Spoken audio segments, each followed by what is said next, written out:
人類花咗幾千年去學點樣種嘢食，點樣煮嘢食，點樣保存食物，結果到咗今日，我哋發現原來自己一直食錯咗。我哋唔係冇得食，而係有太多選擇，但選錯晒。今集唔係教你營養學，而係一場真實血與淚構成嘅歷史飲食懺悔錄。第一章：古代人餓死唔係因為冇得食，而係食唔啱6分鐘，壞血病，缺維他命 C。18世紀英國海軍出航，幾個月內，成艘船一半以上船員牙齦流血，皮膚潰爛，虛脫死去。當時人以為係瘟疫，但原來只係冇食新鮮蔬果。救命藥唔係藥，係一粒檸檬。James Lind 用船上嘅士兵做實驗，結果證明每日少量檸檬汁可以令士兵幸存。腳氣病，精米文化的代價。江戶時代日本武士階層視白米為身份象徵，結果出現集體性下肢無力、腳麻，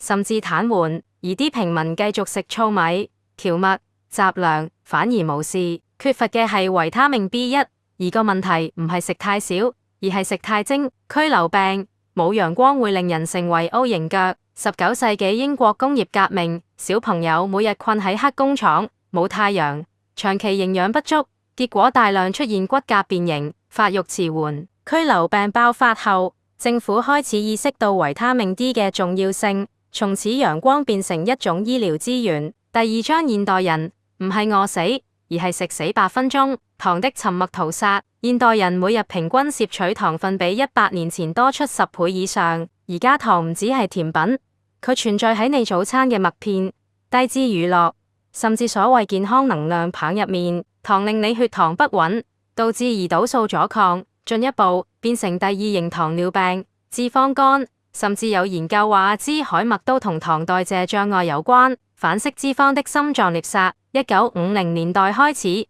為咗令食物耐放、耐炸、好食，食品業引入人造脂肪氫化植物油，即係反式脂肪。呢啲脂肪卡住血管，提升壞膽固醇，導致心臟病、腦中風，成為美國頭號殺手。美國 FDA 已經全面禁用，但香港、亞洲仍然有唔少食物含反式脂肪。白米、白麵包的偽主食。你以為精米精麵係主糧，其實係升糖炸彈。白米、白麵包嘅升糖指數甚至高過可樂，令血糖快速飆升，再快速跌落，長期反覆造成胰島素疲乏。主食從補身變成殺身，係最被低估嘅飲食風險之一。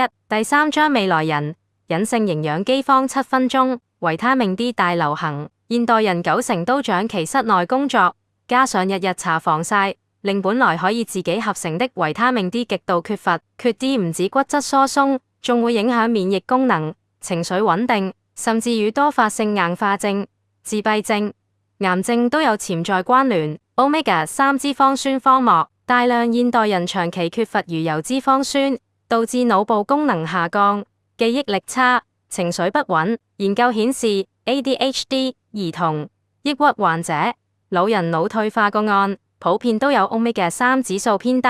鎂與鉀缺乏，壓力城市人專屬病。鎂參與超過300種身體反應，包括心跳、血壓、神經平衡。但咖啡、壓力、糖分會不斷消耗鎂。鉀則與鈉比例有關。現代人高鈉低鉀，導致水腫、高血壓、神經張力。現代都市人外表好似正常，其實身體長期處於慢性營養赤字。維他命 K2 缺乏，骨與心臟同時損傷。K2 幫助鈣正確去到骨，而唔係卡住血管。現代人食物中幾乎冇 K2，特別係唔食納豆、起司、內臟者，鈣補極都冇效，仲可能加快血管鈣化。第四章：點樣唔再重複錯6分鐘？回到原型食物，所有錯誤嘅開端來自我哋食物越來越遠離原貌。原型食物係未經高度加工嘅蔬菜、水果、全穀、豆類、魚、蛋、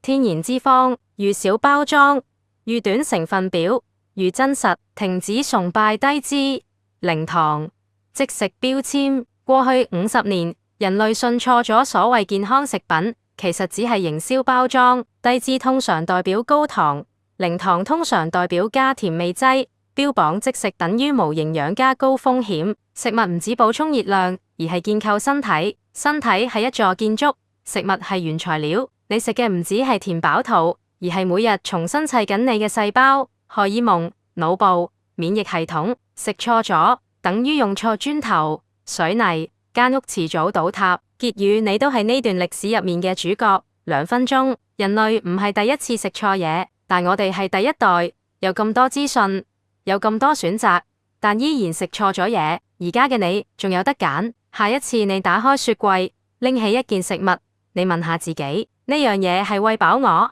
定係慢慢整死我？食物唔止係文化，唔止係味道，而係一場延續幾千年嘅健康戰爭。